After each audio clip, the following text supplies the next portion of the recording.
आप सबका यहाँ जन सुराज के अभियान के इस कैंप में स्वागत है।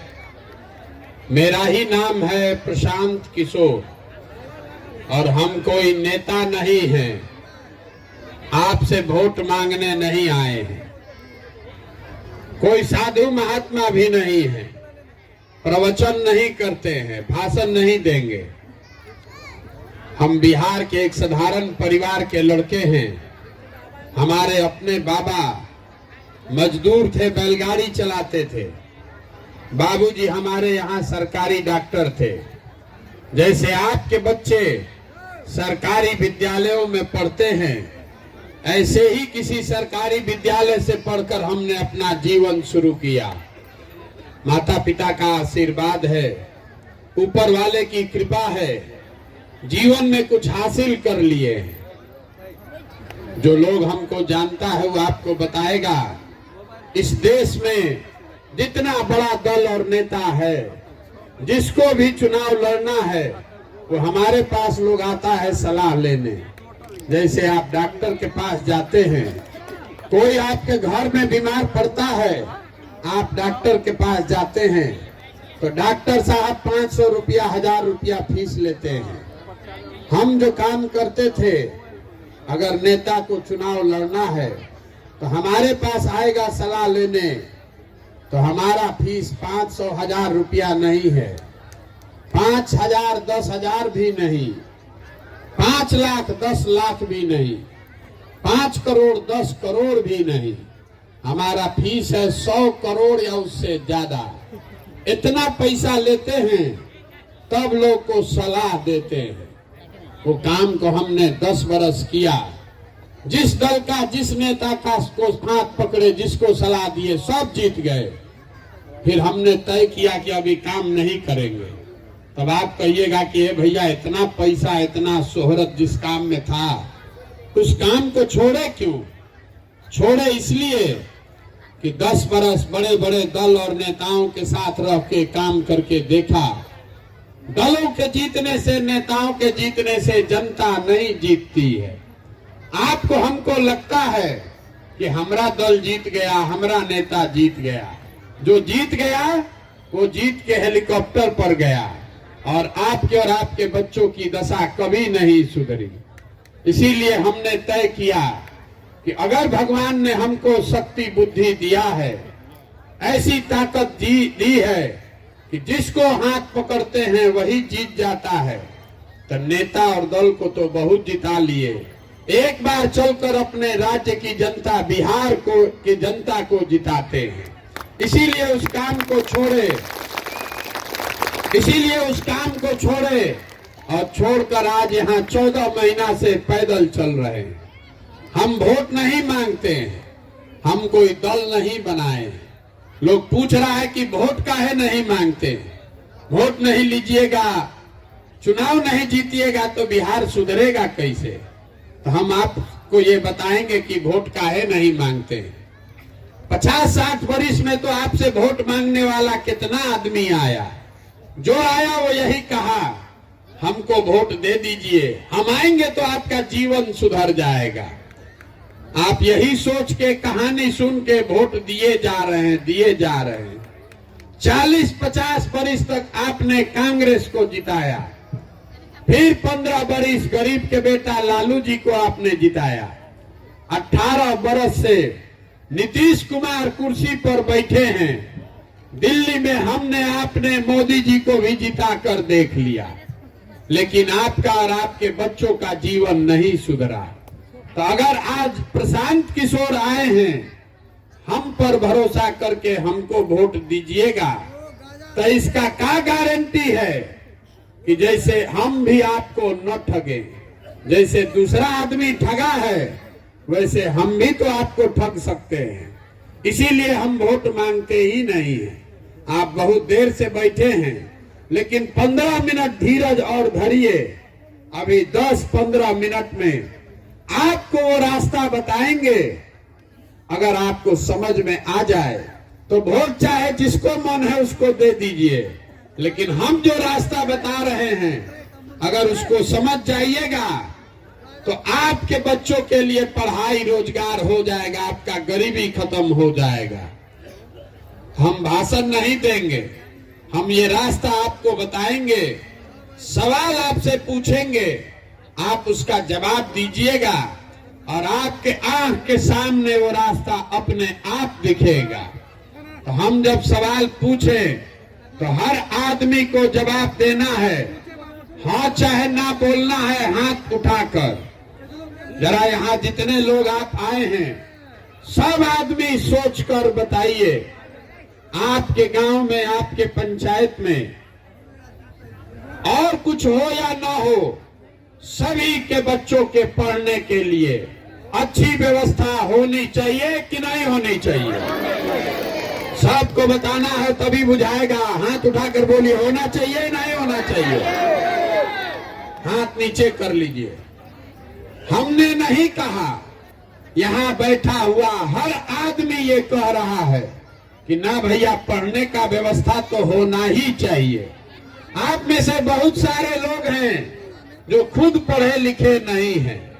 कोई गरीब है, कोई अमीर, कोई अगड़ा, कोई पिछड़ा, कोई हिंदू, कोई मुसलमान, कोई महिला, कोई पुरुष, लेकिन सब आदमी को इतना समझ है कि ना भैया बच्चों के पढ़ने का व्यवस्था होना चाहिए। तो अब जितना आदमी आप यहाँ बोले कि पढ़ाई का व्यवस्था होना चाहिए, हर आदमी अपने अपने बच्चों का चेहरा याद कर लीजिए और अपने बच्चों के नाम पर एक बार ईमानदारी से बताइए, आप में से किसने जीवन में एक बार भी बच्चों के पढ़ाई के लिए वोट दिया है? देखिए, एक आदमी का भी हाथ नहीं उठा है। क्यों? आपने जीवन में कभी बच्चों के पढ़ाई के लिए वोट नहीं दिया। आपको मालूम है कि अगर आपका बच्चा पढ़ लिख जाएगा तो कोई मुखिया बने, कोई सांसद विधायक बने, अगर आपका बच्चा पढ़ जाएगा, पढ़ लिख के नौकरी पाया जाएगा तो उसका जीवन सुधरेगा। लेकिन आपने जीवन में कभी पढ़ाई के लिए वोट नहीं दिया। आपको मालूम है कि यहाँ फैक्ट्री खुल जाए तो आपके घर के बच्चों को रोजगार मिलेगा, लेकिन आपने कभी फैक्ट्री के लिए वोट नहीं दिया। तो अगर आप पढ़ाई या फैक्ट्री रोजगार के लिए वोटे नहीं दिए तो आपको मिलेगा कैसे? अब आप कहिएगा कि भैया सब तो नेता ठगे हैं, अगर रोजगार पढ़ाई के लिए वोट देंगे तो इसका क्या गारंटी है कि रोजगार पढ़ाई होगा? हम आपको बता रहे हैं, बिल्कुल इसका गारंटी है। वोट बिल्कुल अगर आप रोजगार पढ़ाई के लिए दीजिएगा तो चाहे वोट नीतीश को दीजिए कि लालू को, मोदी को दीजिए कि प्रशांत किशोर को, अगर वोट भी दीजिएगा रोजगार पढ़ाई के लिए तो आपके बच्चों के लिए रोजगार पढ़ाई होगा। अगर हमारी बात पर भरोसा नहीं है तो अभी आपसे दूसरा सवाल पूछेंगे और आपके आंख के सामने से पर्दा हटेगा, आपको खुद दिखेगा कि आपके बच्चों को पढ़ाई रोजगार कैसे मिलेगा। जब सब लोग जरा सोच के बताइए, अभी तक आपने जिसको भी वोट दिया, जिस नेता को, दल को आपने वोट दिया, वो नेता और दल ने आपका काम किया कि नहीं किया? सबको बताना है हाथ उठाकर, काम किया कि नहीं किया? नहीं किया। फिर से जोर से बोलिए, किया कि नहीं किया? हाथ नीचे कर लीजिए। अभी सब आदमी ने कहा, सुन लीजिए, अपने आप दिखेगा, यहीं पे दिखेगा। अभी आपने कहा कि अभी तक आपने जिसको भी वोट दिया वो नेता ने, दल ने आपका काम नहीं किया। हम अभी आपको गिनवाना शुरू करते हैं। सही बोले तो हर आदमी को जोर से हाँ बोलना है, गलत बोले तो तुरंत ना बोलिएगा। बिहार में हम लोगों ने घर घर से 5 किलो अनाज के लिए मोदी जी को, भाजपा को वोट दिया है। तो बिहार में चाहे जितना चोरी भ्रष्टाचार है, 1 किलो चोरी करके यहाँ के गरीब लोगों को 4 किलो अनाज मिल रहा है कि नहीं मिल रहा है? सबको बताना है मिल रहा है कि नहीं मिल रहा है। आपने हमने वोट दिया हिंदू बनकर, हिंदू मुसलमान के नाम पर अयोध्या में राम मंदिर बनाने के लिए। तो आपके गांव में स्कूल, अस्पताल, नली गली बने चाहे नहीं बने, अयोध्या में राम मंदिर बन रहा है कि नहीं बन रहा है? बोलिएगा तबे बुझाएगा, न बोलिएगा तो न बुझाएगा। अयोध्या में राम मंदिर बन रहा है कि नहीं बन रहा है? आपने हमने वोट दिया नीतीश कुमार को बिहार में बिजली का दशा सुधारने के लिए। तो नीतीश के राज में इसी बदहाल बिहार में बिजली का बिल 2000 आए चाहे 6000, घरे घरे बिजली आया है कि नहीं आया है? आपने हमने वोट दिया सिलेंडर के लालच में मोदी जी को। तो सिलेंडर का दाम 1000 हो चाहे 1200, घरे घर सिलेंडर बटा है कि नहीं बटा है? आपने हमने वोट दिया अपने जात के नेता को जात के नाम पर। तो आपके बच्चों के पढ़ाई रोजगार का कोई चिंता करे या न करे, जात का चर्चा और जात का गिनती दोनों घरे घरे हुआ है कि नहीं हुआ है? आपने हमने वोट दिया मोदी जी का चेहरा देख के। लोग बिहार में कहता है सांसद विधायक को वोट नहीं दिए हैं, मोदी जी को देख कर दिए हैं। तो बिहार में सांसद विधायक तो 5 बरिस अपना मुंह नहीं दिखाया, लेकिन मोदी जी रोज अपना चमकता हुआ चेहरा टीवी पर, मोबाइल पर, अखबार में दिखा रहे हैं कि नहीं दिखा रहे? आपने हमने वोट दिया मोदी जी का कहानी सुन के कि मोदी जी ने गुजरात में बड़ा विकास किया है। तो भैया गुजरात में विकास हो रहा है, गुजरात में फैक्ट्री लग रहा है, और आपके हमारे बिहार के बच्चे गुजरात में जाकर मजदूरी कर रहे हैं कि नहीं कर रहे हैं? तो कौना बात पर आप वोट दिए हैं जो नहीं मिला? अभी तो आप इतना जोर से बोले हैं ए भैया कुछ नहीं मिला। मेरे भाई अगर आप बोइएगा बबूल तो आम कहां से खाइएगा? वोट दीजिएगा 5 किलो अनाज के लिए तो रोजगार कहां से पाइएगा? वोट दीजिएगा जात पर तो बच्चों की पढ़ाई कहां से होगी? यही बात बताने आए हैं। बिहार में आदमी को ये समझ ही नहीं है। आप कह रहे हैं कि आपको नेता ठग रहा है, हम आपको बता रहे हैं नेता आपको नहीं ठग रहा है।